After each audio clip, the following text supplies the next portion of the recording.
اللہ الرحمن الرحیم قال النبی صلی اللہ علیہ وسلم جنبوا مساجدکم الصبیانکم ومجانینکم. دیکھو میرے بھائیو، یہ بچے ہم دیکھتے ہیں، ہمارے بچے ہیں، دوسرے کسی کے بچے نہیں ہیں. بھائی یہ اللہ کا گھر ہے، اس کے بھی قاعدے اور قانون ہوتے ہیں. بچوں کو، یہ ہمارے جو بچے ہیں نا، ان کو اللہ کے دربار میں بھیجنے سے پہلے تعلیم دینی چاہیے کہ اپنوں کو مسجد میں کس طرح بیٹھنے کا. ماں جب کسی کے گھر لے جاتی ہے نا تو اپنے شرارتی بچے کو سمجھاتی ہے، دیکھ وہاں سیدھا سیدھا بیٹھیو، کسی بھی چیز کو چھیڑا نا تو بہت ماروں گی میں تیرے کو. یہ اللہ کا دربار ہے. بھائی اس حدیث میں کیا ہے؟ 7 سال کا بچہ ہو تو نماز کا حکم دو، 10 سال کا ہو جائے تو نہ پڑھنے کے اوپر پٹائی کرو اور ان کے بستر الگ کر دو. چھوٹے چھوٹے بچے ہم لے کر چلے آتے ہیں مسجد میں. اب بھائی چھوٹے بچے ہیں، انہوں نے اندر وہ نیپی وغیرہ وہی سب پہنا ہوا ہے، اندر پیشاب ہے، ٹوائلٹ ہے، کسے معلوم. چلو ٹھیک ہے، تھوڑے سے بڑے بچے ہیں، اب یہ ٹوائلٹ میں جاتے ہیں، نکلتے ہیں، کھیلتے ہیں، مسجد میں گھس آتے ہیں. مسجد کے بھی تو قاعدے اور قانون ہے نا. اب پھر دیکھو، میں نے کب سے منع، میں تو کچھ بولتا ہی نہیں ہے، لیکن آج دیکھا آپ نے کتنے لوگوں کو نماز میں خلل ہوا ہوگا، کتنے لوگوں کو خلل ہوا ہوگا. اب کوئی بولتا نہیں ہے، سب کو لڑائی کا ڈر لگتا ہے. اور حقیقت بات ہے، ایک زمانہ تھا محلے کا بچہ اگر مستی کرتا نا تو کوئی بھی اس کا کام پکڑ کے سیدھے رسید کر دیتا تھا، چل نکل. کسی کی ہمت نہیں ہے اب، کیونکہ سب اپنی اولاد کو سب اچھا سمجھتے ہیں. میری اولاد ایسا نہیں کر سکتی، یہ ہمارا اوور کانفیڈنس ہے کہ میری اولاد ایسا نہیں کر سکتی. میرے بھائیوں دیکھو، پھر لوگ کیا کہتے ہیں کہ بچے نہیں آئیں گے تو پھر بڑے ہو کے کیسے نماز پڑھیں گے. پھر وہ ساؤتھ اپنے پاکستان کے شیخ عبد الواحد قریشی، ان کی جو کلپ چلتی ہے بچوں کی، حسن حسین آتے تھے رضی اللہ تعالیٰ عنہما، وہ بہت بڑے عالم، بڑا زبردست علم ہے ان کے پاس، کوئی انکار نہیں ہے. لیکن ہمارے بچے کہاں اور حسن حسین رضی اللہ تعالیٰ عنہما کہاں؟ ہمارے بچوں کا حال دیکھ لیا آپ نے کہ کیسا حال ہے ہمارے بچوں کا. ہمارے ان کے اوپر قیاس نہیں کیا جا سکتا. وہ حسنین ہیں یار رضی اللہ تعالیٰ عنہما، کہاں وہ بچے، کہاں ہمارے بچے. تو یہ نہیں کر سکتے. دیکھو میں ان کی دوسری بات بتاؤں. انہوں نے قصہ سنایا، اللہ کے رسول صلی اللہ علیہ وسلم کے پاس ایک لڑکا آیا اپنے باپ کی شکایت لے کر. تو اللہ کے رسول نے شکایت سنی وہ لڑکے کی، کہا کہ اس کے باپ کو بلا لاؤ. تو جو صحابی رضی اللہ تعالیٰ عنہ بلانے کے لیے گئے، انہوں نے پوچھا کہ کیوں اللہ کے رسول نے بلایا مجھے؟ فرمایا تیرے بیٹے نے تیری شکایت لگائی ہے اللہ کے رسول کے پاس.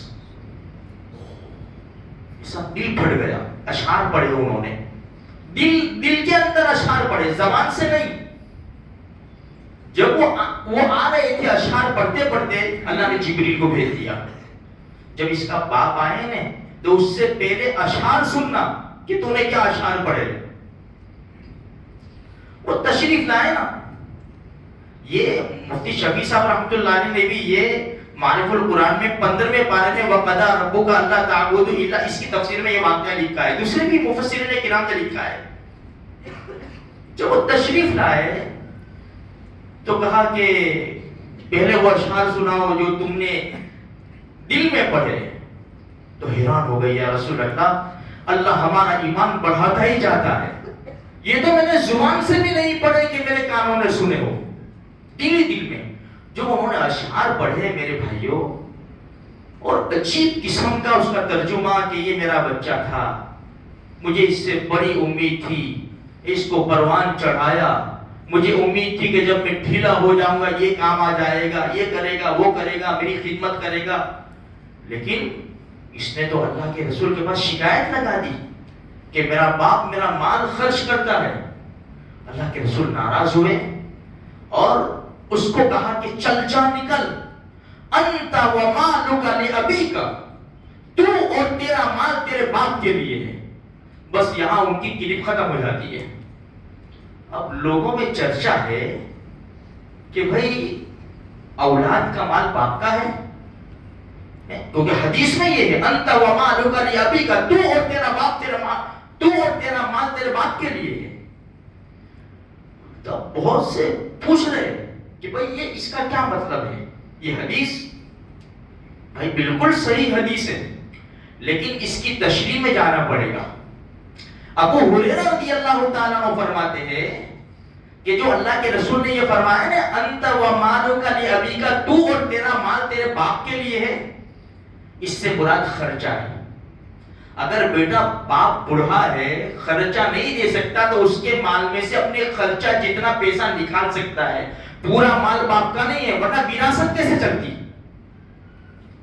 بھائی لڑکے کا انتقال ہو جاوے، اس کے بیوی بچے بھی ہیں، ماں باپ بھی ہے، اور مرنے والے کا لڑکا بھی ہے، تو باپ کو چھٹا حصہ ملے گا اس کے مال میں سے، ماں کو بھی چھٹا حصہ ملے گا اس کی اولاد ہونے کی وجہ سے.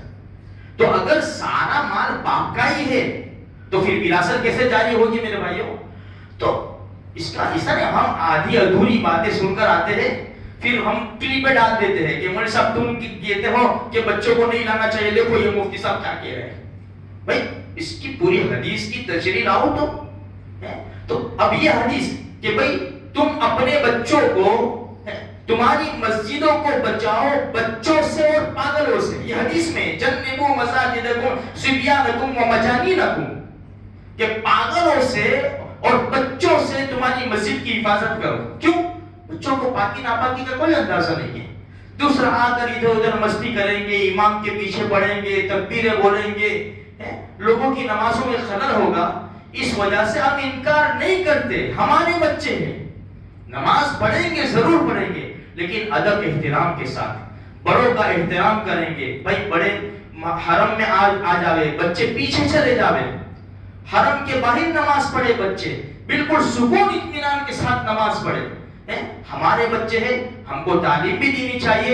یہ میرے بچے سن بھی رہے ہیں، انشاءاللہ کل سے یہ سکون اطمینان کے ساتھ نماز پڑھیں گے اور باہر نماز پڑھیں گے. جو ہمارے بڑے لوگ ہیں، بڑے نمازی ہیں، ان کو اندر آنے کا چانس دیں گے. یہ بھی دیر سے آتے ہیں، اس لیے بچے بھی چلے آتے ہیں. ان سے بھی ریکویسٹ کرتا ہوں میں کہ انشاءاللہ یہ بڑے لوگ بھی جلدی سے آ جائیں گے تاکہ اندر حرم کے اندر جگہ مل جائے. اللہ کہیں سنی باتوں کے اوپر عمل کرنے کی توفیق عطا فرمائے.